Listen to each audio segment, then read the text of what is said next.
Hello, welcome to this new video. Today, I'm going to show you how to download Discord for PC. The first thing you need to do is click on the link I provided in the video description. Here we have Discord directly with a small article, and if we scroll down to the end, it says download with a giant button that says click here. Simply clicking there will take you to the next page. Here we have two options: open Discord in your browser or download for Windows. You might also see an option to download from Mac or download directly for Linux, but it is recommended to click this button because if you open Discord in your browser, the program won't download. It will just open in a new tab.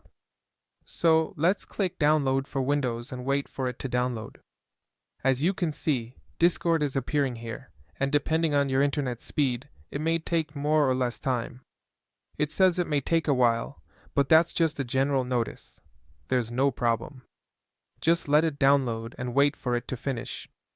Once it's downloaded, click to open it and wait for the program to appear. If you see a screen like this, well, you might not see it, but it will ask if you want to give permissions. Click yes to everything that appears.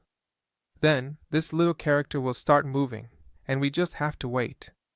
A new window will open, and if you have a session already started, it will log into your account.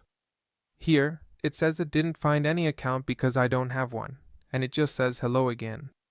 We will simply log in with our credentials. I just entered my credentials, and it automatically loaded my Discord. Now I'm in my Discord, ready to chat and do everything I want.